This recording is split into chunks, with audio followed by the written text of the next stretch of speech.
नमस्कार दोस्तों, अष्टविनायक एकेडमी के नए वीडियो में आपका बहुत बहुत स्वागत है।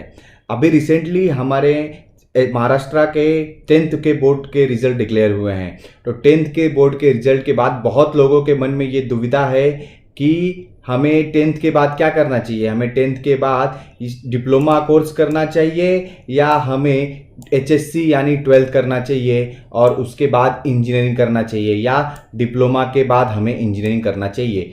तो हम इस सवाल का जवाब आज हम इस वीडियो से जानेंगे और मैं इसके एक ऐसा डिफरेंस और एक ऐसा डिफरेंस दोनों के बीच में बताऊंगा जो कि आपने कहीं और किसी भी वीडियो में नहीं देखा होगा। तो आपको इस जानकारी के लिए आप हमारा ये वीडियो अंत तक जरूर देखें। तो चलिए शुरू करते हैं।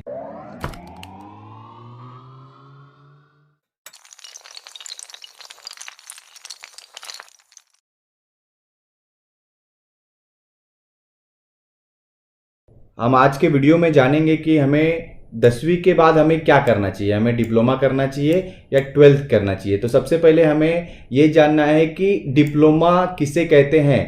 तो डिप्लोमा को बहुत लोग बहुत जगह पॉलिटेक्निक कहा जाता है और डिप्लोमा है, ये दोनों चीज़ें एक ही हैं, ये दोनों चीज़ें अलग अलग नहीं हैं। तो आज हम इसको इस जो अंतर है, डिप्लोमा करना है या 12th करना है, इस अंतर को हम विभिन्न क्षेत्रों में बांटेंगे और उसके आधार पर हम देखेंगे। तो हमारा पहला क्या है, ड्यूरेशन। तो सबसे पहला होता है, पहले बात करते हैं हम डिप्लोमा करने की। तो डिप्लोमा का कुल ड्यूरेशन होता है 3 साल। तो डिप्लोमा का हमारा ड्यूरेशन कितना होता है, 3 साल होता है ड्यूरेशन। और डिप्लोमा करने के बाद अगर आपको डिग्री करनी है तो वो होती है 3 साल की। तो टोटल आपका कितना हो गया, टोटल अगर आपको करना है डिप्लोमा प्लस डिग्री तो हो गया वो 6 साल का। तो अगर आपको बीटेक करना है डिप्लोमा के बाद में तो आपका टोटल ड्यूरेशन कितना लगता है, 6 साल लगता है। ठीक है, अब हम बात करते हैं कि जब हम 12वीं करेंगे तो उसके बाद कितना लगेगा। तो जब हम एसएससी करेंगे, एचएससी करेंगे तो 10वीं के बाद 2 साल 12वीं लगेंगे। उसके बाद हमें 4 साल बीटेक करना पड़ता है। तो इसमें भी ड्यूरेशन हमारा कितना लग गया, 6 साल। और डिप्लोमा कितना साल का होता है, 3 साल। और डिप्लोमा करने के बाद हमें एडमिशन कहाँ मिलता है, हमें एडमिशन मिलता है बीटेक के डायरेक्ट सेकेंड ईयर में। तो बीटेक के डायरेक्ट सेकेंड ईयर में एडमिशन मिलने के कारण वो बीटेक हो जाता है 3 साल का। तो टोटल 3 और 3 साल का हो गया, कितना हो जाता है बीटेक, 6 साल का। तो हमने देखा कि अगर हम ड्यूरेशन की बात करें तो डिप्लोमा के बाद इंजीनियरिंग करना और एचएससी के बाद 12वीं के बाद इंजीनियरिंग करना, दोनों में हमारा वक्त लगभग बराबर ही है। मतलब दोनों में हमें 6 साल ही लगते हैं। तो आगे चलते हैं, हमारा तीसरा क्या है, एडमिशन प्रोसीजर। तो आप एडमिशन कैसे कर सकते हैं। तो डिप्लोमा में एडमिशन लेने के लिए आपको या तो कुछ लोग एंट्रेंस एग्जाम लेना पड़ता है। आपको क्या करना पड़ता है, एंट्रेंस एग्जाम देना पड़ता है, एंट्रेंस एग्जाम देना पड़ता है। या आपको 10th के आपके मार्क के आधार पर आपको एडमिशन मिल जाता है। तो इस तरह से आप डिप्लोमा में एडमिशन ले सकते हैं। और एचएससी में आपको एडमिशन लेने के लिए 10th के मार्क के हिसाब से आपको एडमिशन मिल जाता है। किसी राज्यों में हमें डिप्लोमा में एडमिशन लेने के लिए हमें एंट्रेंस का सहारा लेना पड़ता है और किसी राज्यों में हमें 10वीं के मार्क के आधार पर हमें एडमिशन मिल जाता है। लेकिन इसमें सबसे ट्रिकी चीज क्या है बच्चों, आप ध्यान से सुनिए। अगर समझ लीजिए हमारे पास टोटल 60 सीट है, कितना, 60 सीट है, किसमें, हमारे बीटेक करने के लिए अगर मेरे पास 60 सीट है तो 60 में से 50 सीट 50 सीट किसके लिए रिजर्व होता है, उनके लिए रिजर्व होता है जो कि 12th करने के बाद आते हैं। और उसमें से 10 सीट किसके लिए रिजर्व होता है, जो कि डिप्लोमा के बाद आते हैं। ध्यान से देखिए ये रेशियो, अगर आपके पास 60 सीट है अगर किसी बीटेक के लिए, तो उसमें से 50 सीट जो है उनके लिए होता है जो कि 12th के बाद करते हैं और 12th के बाद बीटेक करते हैं। और उनमें से 10 सीट होता है जो कि डिप्लोमा के बाद करते हैं। तो इसका मतलब है कि यहां पर देखिए कंपटीशन बहुत ज्यादा होता है। डिप्लोमा के बाद अगर बीटेक करना है तो आपको कंपटीशन बहुत बढ़ जाता है, और 12th के बाद बीटेक करने में कंपटीशन डिप्लोमा के कंपैरिजन में कम है। क्यों कम है?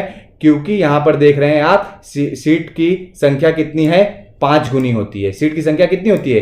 5 गुनी होती है। तो आपको एडमिशन का अब समझ में आ गया होगा।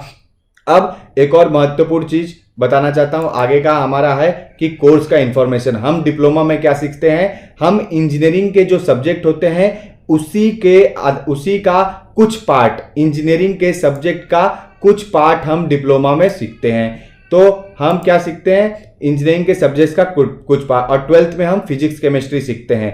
तो जब हम डिप्लोमा करने के बाद इंजीनियरिंग करने जाते हैं तो हमें थोड़ा कोर्स हमारा इजी लगता है। क्या लगता है? इजी लगता है। लेकिन अगर हम जब 12th के बाद इंजीनियरिंग करने जाते हैं तो हमारा कोर्स थोड़ा हमें डिफिकल्ट लगता है। तो डिप्लोमा करने के बाद जब आप इंजीनियरिंग करने जाएंगे तो आपको इंजीनियरिंग थोड़ी आसान लगेगी, और जब आप 12th करने के बाद जाएंगे तो इंजीनियरिंग आपको थोड़ा सा मुश्किल पड़ेगा, लेकिन फिर भी आप उसे आसानी से कर सकते हैं। इसके अलावा मैं एक बहुत इंपॉर्टेंट आपको बता देता हूं कि जॉब का क्या है। जॉब क्या है? अगर जॉब, डिप्लोमा वालों को जॉब कैसे मिल सकता है, और आप अगर 12th करने के बाद इंजीनियरिंग करेंगे तो उसमें जॉब का क्या सिनेरियो है। तो जब आप डिप्लोमा करने के बाद इंजीनियरिंग करते हैं और उसके बाद आप जब नौकरी लेने जाते हैं तब ऑलमोस्ट उतना ही प्रेफरेंस मिलता है जितना 12th के बाद इंजीनियरिंग के बच्चे को मिलता है।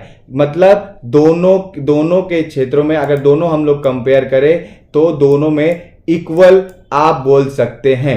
इक्वल, दोनों को जॉब में इक्वल प्रेफरेंस मिलता है। हो सकता है कुछ कंपनियां 5% लोगों को, मतलब डिप्लोमा करने के बाद जो लोग जा रहे हैं, कुछ कंपनियां 5% ज्यादा उनको तहजीब दे सकते हैं, जो कि कोर कंपनियां हैं। कोर कंपनी किसे कहते हैं? जो कि मैन्युफैक्चरिंग कंपनियां हैं, जैसे ऑटोमोबाइल हो गया, जैसे आपकी कंज्यूमर गुड्स, जो भी आपकी मैन्युफैक्चरिंग कोर इंडस्ट्रीज है, हो सकता है उन्हें कोर नॉलेज ज्यादा चाहिए, इसलिए वो डिप्लोमा के बच्चों को पहले प्रिफर कर सकते हैं। नहीं तो आप डिप्लोमा के बाद डिग्री कीजिए या 12वीं के बाद डिग्री कीजिए, दोनों ही क्षेत्रों में आपको नौकरी के, जॉब के समान अवसर मिलेंगे। और अगली बात हम करते हैं मेन एडवांटेज और डिसएडवांटेज की। तो ये आपको जानना जरूरी है कि अगर आपको आईआईटी में एडमिशन लेना है और अगर आपको इंजीनियरिंग एनआईटी से करना है, तो अगर आप डिप्लोमा करने के बाद इनमें एडमिशन आपको नहीं मिल सकता। मैं एक बार फिर रिपीट करना चाहता हूं कि अगर आप आईआईटी और एनआईटी से इंजीनियरिंग करना चाहते हैं तो आपको डिप्लोमा करने के बाद आपको इसमें एडमिशन नहीं मिल सकता, क्योंकि आईआईटी और एनआईटी के लिए आपको जी मेंस की परीक्षा देनी पड़ती है। आईआईटी जी की परीक्षा देनी पड़ती है। वो वही बच्चे दे सकते हैं जिन्होंने 12वीं या एचएससी की हुई है। डिप्लोमा के बच्चे जी मेंस का एग्जाम नहीं दे सकते, इसलिए आईआईटी और एनआईटी में जाने का आपका जो सपना है वो चकनाचूर हो सकता है। और एक और बात मैं आपको बता देना चाहता हूं कि आईआईटी और एनआईटी के बच्चों का जो जॉब मिलने का जो रेशियो है वो काफ़ी अच्छा है और उन्हें काफ़ी ज़्यादा पैकेज भी मिलता है। तो इसीलिए अगर आप बीटेक करना चाहते हैं तो मेरा सुझाव यही है कि आप आईआईटी से और एनआईटी से करना चाहते हैं तो आप डिप्लोमा मत कीजिए। तो आपको 12वीं करना अच्छा है और 12वीं के आधार पर आप उसमें एडमिशन ले सकते हैं। और उसमें दूसरा मेन है कि आप डिप्लोमा करने के बाद आप इंजीनियरिंग में डिप्लोमा करने के बाद आप मेडिकल फील्ड में नहीं जा सकते।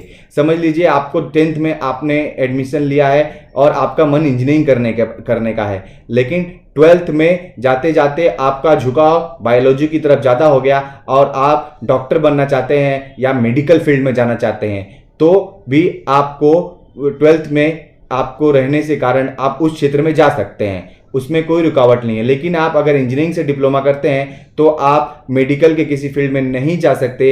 आपको 101% आपको इंजीनियरिंग में ही अपना करियर चुनना पड़ेगा। तो ये हो गई एडवांटेज की बात। एडवांटेज है क्या है, 12th के बाद आप डिप्लोमा करेंगे और नहीं करेंगे। तो इसमें मेरा सुझाव क्या है कि डिप्लोमा किस बच्चे करते हैं, तो डिप्लोमा वो बच्चे करते हैं जिनका फाइनेंशियल बैकग्राउंड बहुत लो रहता है। फाइनेंशियल बैकग्राउंड लो होने की वजह से अगर आपको जॉब जल्दी चाहिए तो आप 10th के बाद डिप्लोमा कर सकते हैं और डिप्लोमा के बाद बेसिस पे आप जॉब कर सकते हैं और तुरंत अपना पैरों पे आप खड़े हो सकते हैं। और अगर आपको डिग्री करनी है और आपको IIT NIT से डिग्री करनी है तो आपको 12th करना बहुत ज़रूरी है। तो ये आपको जानना जरूरी है। और डिप्लोमा का एक और बेनिफिट क्या है कि डिप्लोमा करने के बाद आपको जो है आपका जो कोर नॉलेज है वो बहुत बढ़ जाता है। तो कोर नॉलेज के हिसाब से आपको इंजीनियरिंग करना बहुत आसान हो जाता है। लेकिन अब मैं एक ऐसी चीज़ बताऊंगा जो कि आपने किसी ने नहीं बताई होगी। तो ये है कि डिप्लोमा के बच्चे जब डिग्री में जाते हैं तो वो डायरेक्ट सेकेंड ईयर में जाते हैं। तो सेकेंड ईयर में उनको थर्ड सेम में मैथ्स पढ़ना रहता है। तो बहुत सारे बच्चों का डिप्लोमा में मैथ्स ज़्यादा पोर्शन न होने के कारण उनको ये मैथ्स जो है वो बहुत डिफिकल्ट जाता है। मैथ्स क्या है, बहुत डिफिकल्ट जाता है। लेकिन उनको बाकी सब्जेक्ट बहुत आसान जाता है। तो इसीलिए डिप्लोमा के बच्चे को मैथ्स बहुत डिफिकल्ट जाता है। और डिप्लोमा करने का एक फ़ायदा क्या है कि आपका जो बाकी जो फर्स्ट ईयर जो है इंजीनियरिंग का वो थोड़ा टफ रहता है, उसका पोर्शन बहुत टफ रहता है क्योंकि हमारा एडमिशन बहुत लेट होता है। एडमिशन होते होते पहला सेमेस्टर ऑलमोस्ट खत्म होने रहता है। तो इसीलिए कम टाइम में ज़्यादा पोर्शन होने के कारण फर्स्ट ईयर थोड़ा डिफिकल्ट जाता है। तो इसके लिए जब डिप्लोमा के बच्चे डायरेक्ट सेकेंड ईयर में एडमिशन लेते हैं तो उन्हें फर्स्ट ईयर नहीं करना पड़ता। ये एक एडवांटेज है डिप्लोमा का। लेकिन मेरा सुझाव आपको यही है कि अगर आपको इंजीनियरिंग करना है तो आपको अच्छे कॉलेज से करना है, और अच्छे से कॉलेज से करना है, IIT NIT से करना है, तो आप डिप्लोमा मत कीजिए। डिप्लोमा उन बच्चों के लिए है जिनका फाइनेंशियल बैकग्राउंड वीक है। फाइनेंशियल बैकग्राउंड वीक होने के कारण वो डिप्लोमा 3 साल का करने के बाद आसानी से एक जॉब पा सकते हैं और डिप्लोमा के बाद वो पार्ट टाइम डिग्री कर सकते हैं जिसे AMIE कहते हैं। उसे हम क्या कहते हैं, AMIE।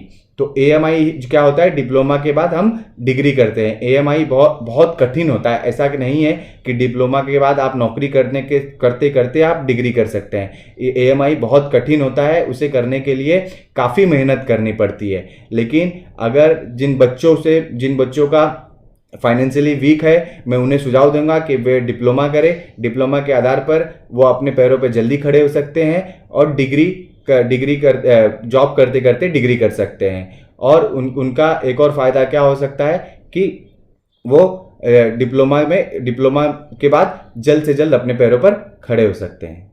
और अगर आपको IIT NIT में जाना है तो आप ज़रूर 12th करिए। और 12th करने का एक और फ़ायदा क्या है कि आप मेडिकल के अलावा और अन्य क्षेत्रों में जा सकते हैं। और IIT NIT के बच्चों को कंपनियों में और बाकी जगहों पे फर्स्ट प्रेफरेंस दिया जाता है। तो मेरे द्वारा दी गई जानकारी अगर आपको अच्छी लगी हो, पसंद आई हो, तो मेरे चैनल को आप लाइक और सब्सक्राइब जरूर करें। धन्यवाद।